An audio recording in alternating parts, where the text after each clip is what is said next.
Greetings, everyone. Pete Pardo here from Comic Book Geezers. Welcome to another episode of Inside the Cover. We're going to continue on with our look at some of these great issues of the Avengers from 1977. This, of course, the follow-up to issue number 161. What comes after 161?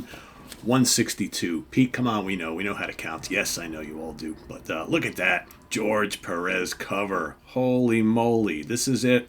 Showdown with Ultron.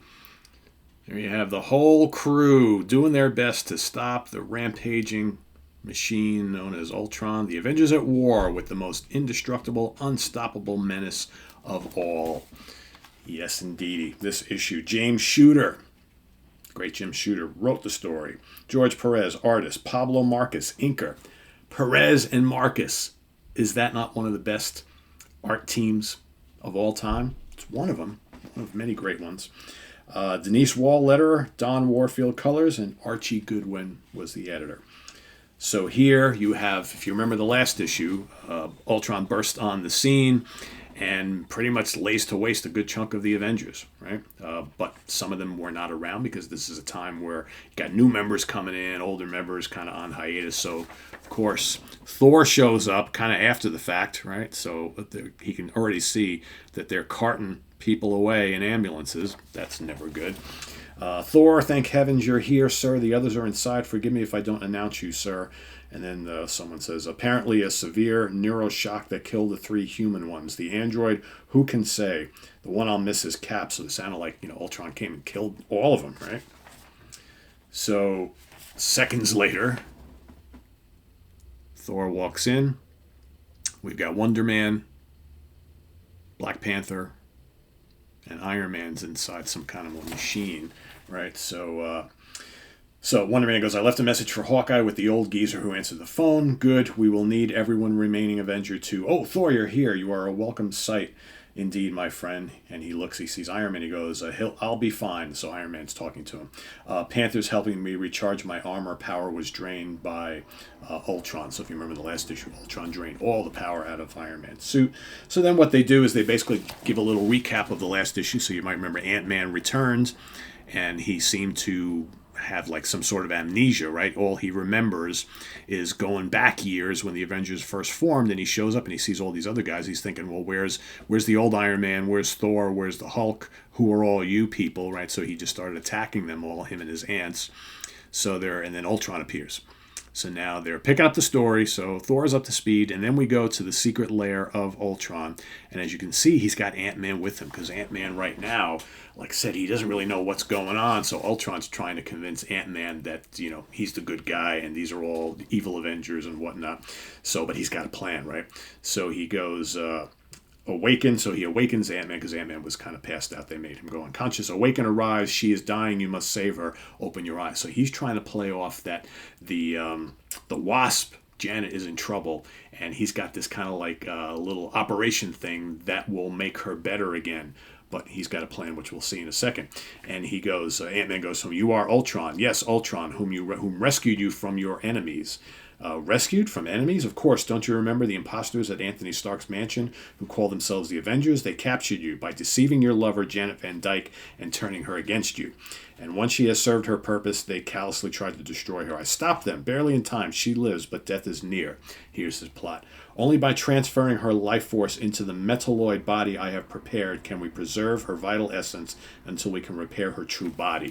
So if you look, there he's got like a female robot. Does it sound like Bride of Frankenstein right here, right? So Ultron's ulterior motive here is he's going to take all the life force from Janet, put her into this android body, and then he will have himself a mate. And of course, Janet will be dead, right? But he's not going to tell Ant-Man that. Can't tell Mr. Pym that. He goes, so Hank, of course, is kind of like, well, but, I don't know about this. He goes, you're the world's foremost biophysicist, Dr. Pym. I need your help. I have not the skill and knowledge to do it alone. He hesitates, so he's thinking to himself, he hesitates, but why? He cannot suspect my true motives. I have eradicated everything from his memory since before he created me. Right? So Ant-Man doesn't even know that he actually is the one who created Ultron. He does not even recall that the Wasp is now his wife. Doctor, there's so little time. If we do not begin soon, he goes, all right, I'll do it. So then he goes up and he's looking at the situation and he's thinking, God, is this the right thing to do? Is this the right thing to do? So cut to out west.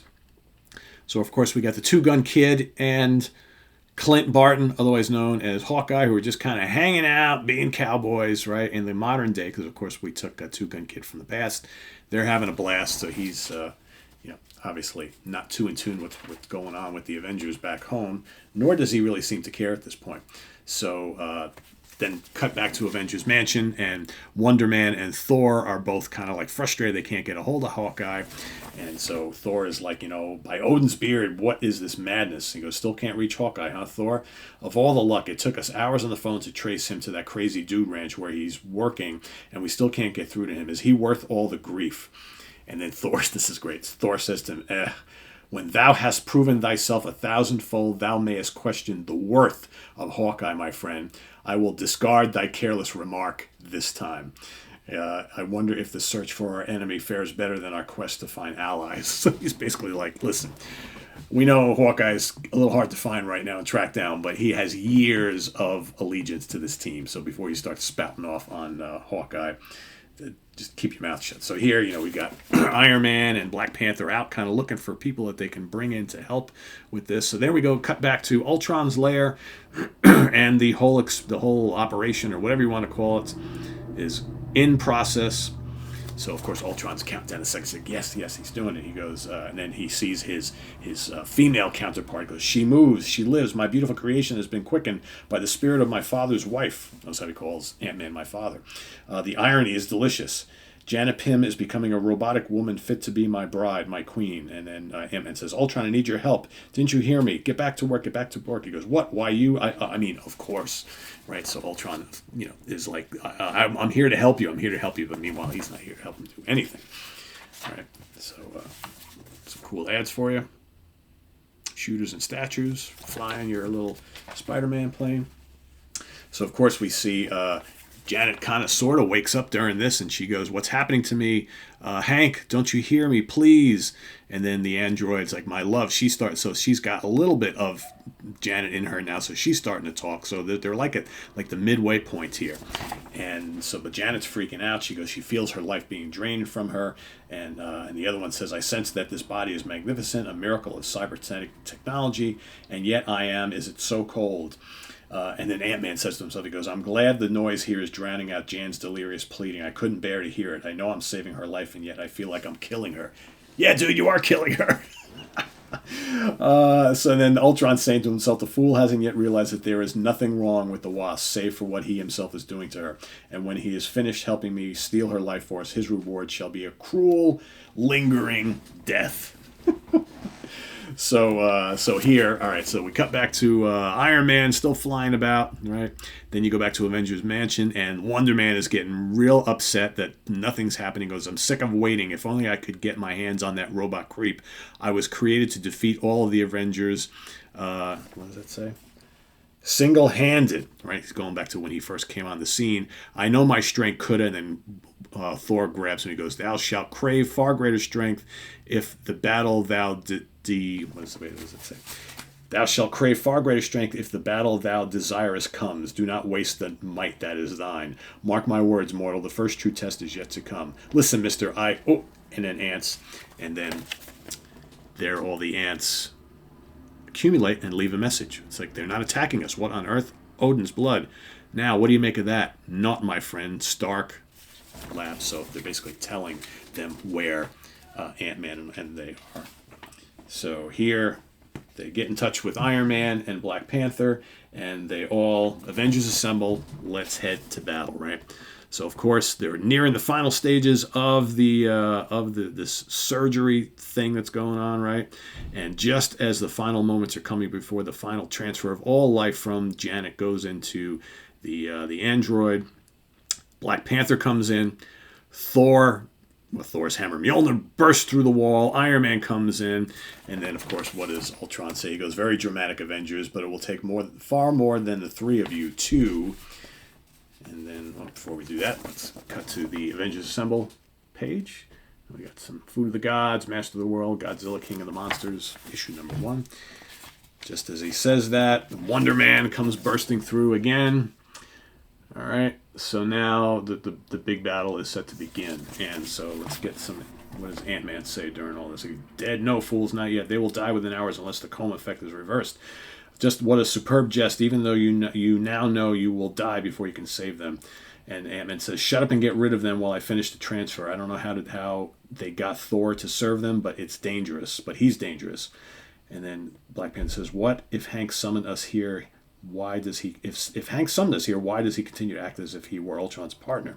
So here, Ultron goes to shoot one of the blast his rays to Thor. Iron Man jumps in the way, takes the brunt of it, but then he gets right back up.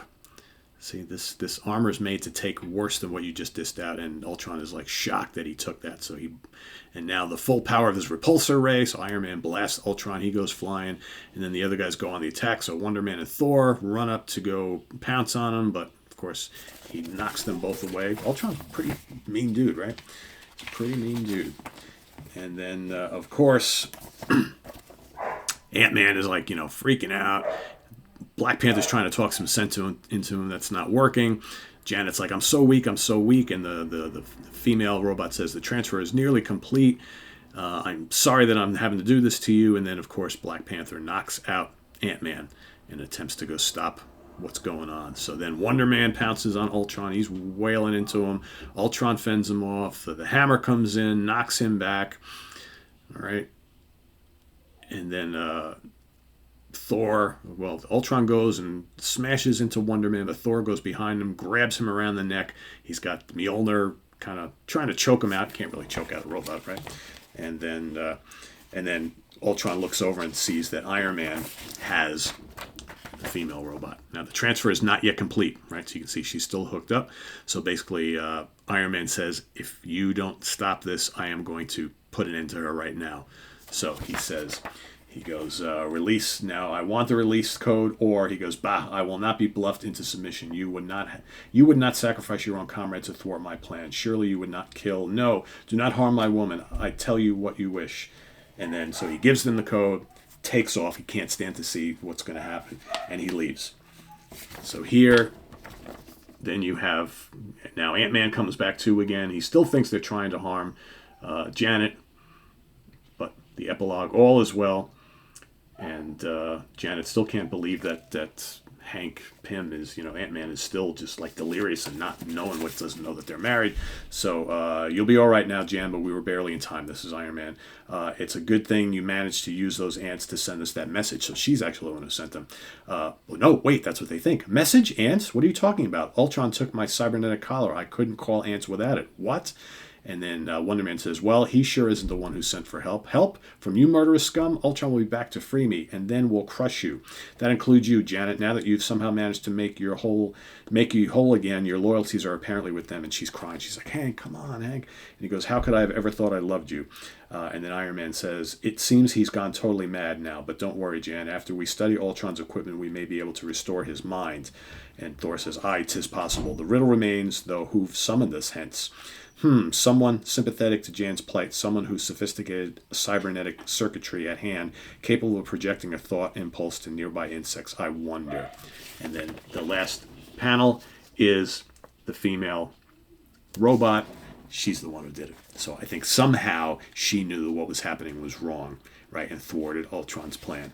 Kind of a cool ending there. So next issue, the Champions guest star in what may be the most savage battle epic ever, Death to the Demigod. Issue number 163. So that's coming up. So stay tuned for that. Thanks for watching. Please subscribe if you haven't already and click on that notification bell so you get alert of all of our content as it posts. And please do hit that like button before you leave. Please leave a comment. Let us know what you think of issue number 162. And if you haven't read it, I highly recommend it. This is a really good one. It's a good little kind of run. The whole George Perez, Pablo Marcus run is just absolutely incredible, as I know many of you know that as well, because I've seen lots of great comments on these George Perez books. So thanks for watching, everybody. Stay tuned for more stuff here on Comic Book Geezers. Till then, I am Pete Pardo. Take care. Bye-bye.